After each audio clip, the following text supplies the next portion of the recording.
Well,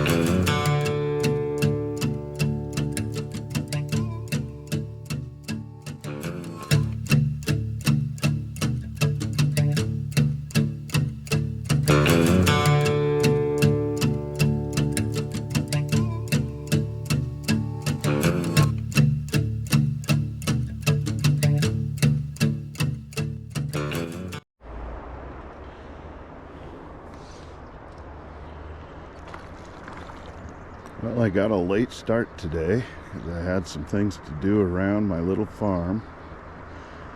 So I decided to come up to my laboratory,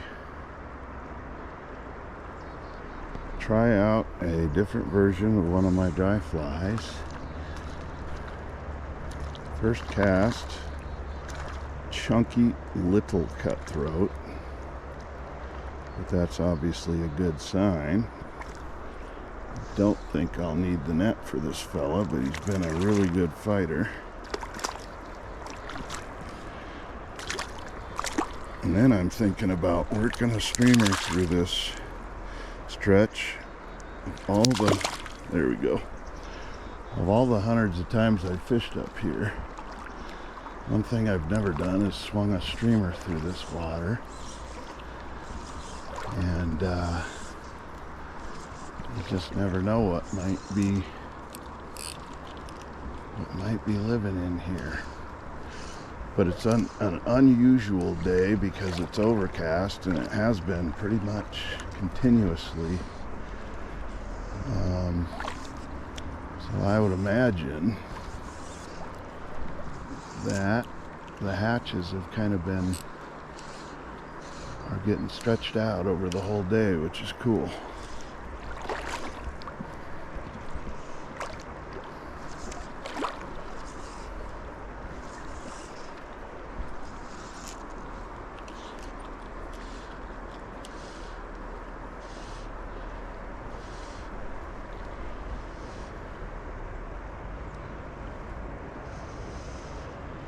I think I'm gonna dry the fly between fish.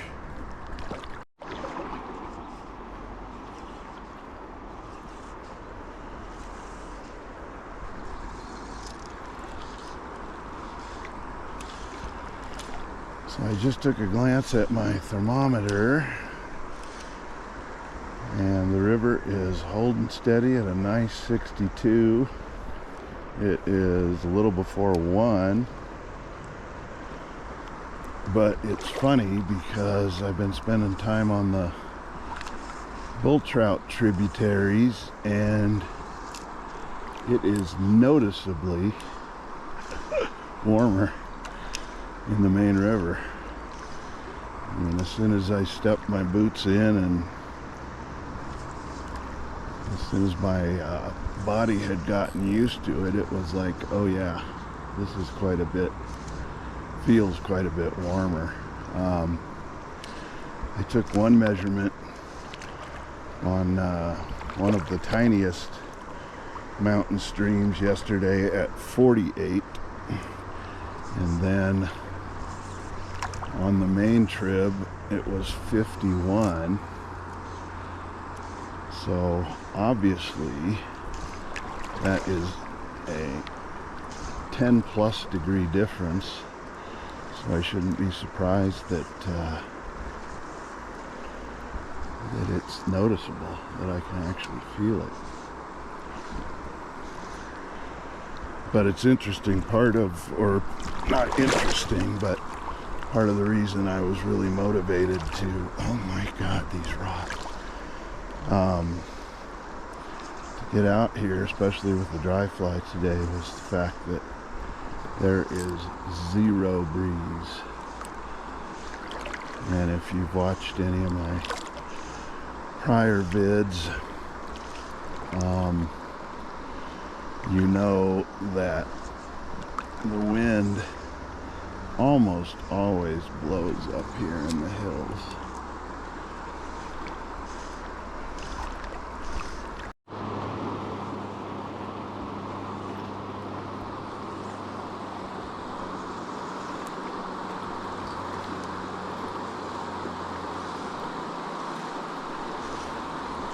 absolutely love fly casting on days like today.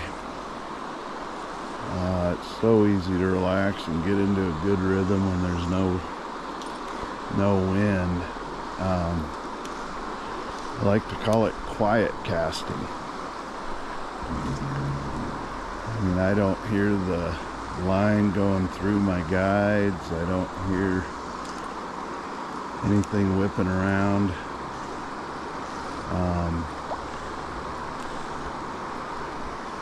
My grip is just naturally more relaxed. And when we're lucky enough to get days like that,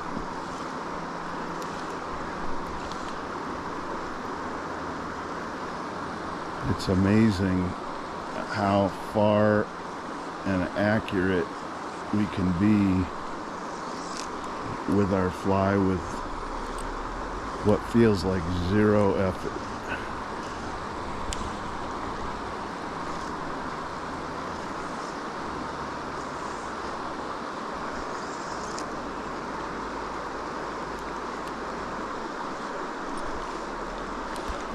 And I've learned with this GoPro, oh, I think that was a little riser. I've learned with this GoPro, even though it's got like 5K resolution, it's very depth perception on all of the video that I've taken and then edited. It's really hard to even at that resolution, it's just hard to have the camera pick up on, for example, what I'm talking about today. I mean, this is just absolutely effortless casting. And I'm probably making good 80-foot casts without trying at all.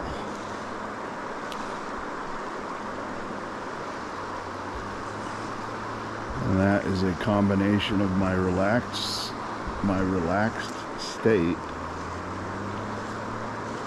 but as much the absence of breeze. So I branched out a little bit, came up to check out this spot that I had some luck at last year. Immediately hooked into what feels like a better fish. Oh yeah, that's a way better fish. This should be an interesting camera angle because I'm actually standing up to my waist in water to get to wade to this spot. And I think I mentioned in an earlier video that I didn't fish this stretch of the river last year until the river had dropped to below 500 CFS, and we're still well over 600 right now, but I just had to get up here before it kind of gets pounded by some guides and their customers. Oh, this is a really nice cutthroat. Not super long, but again, in the shape of a football. And he liked my brown and purple hopper.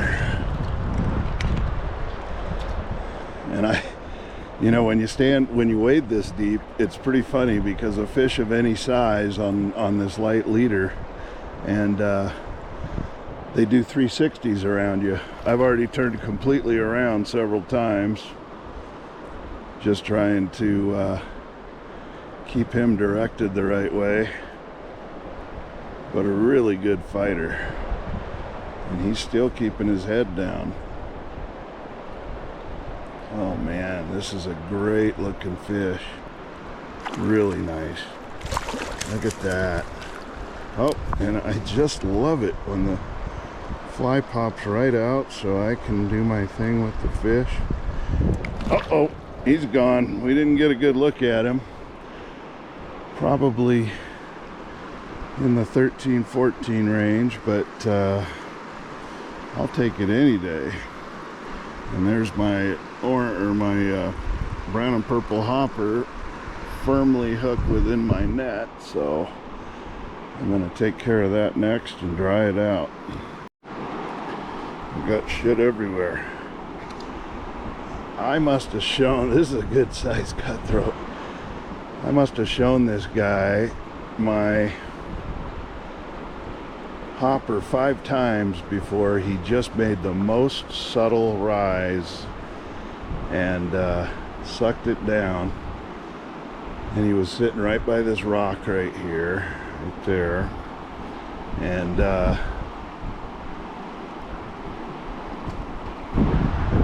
for the moment I actually thought I had snagged the rock, because he had that kind of strength to him. Initially he's not fighting super hard, but I'm thinking once he gets out in this current he might be able to go where he wants.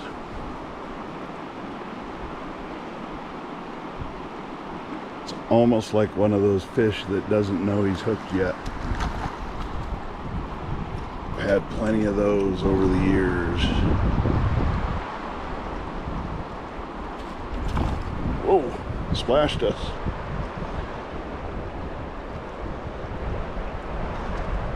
I just knew he was in there too. From past history.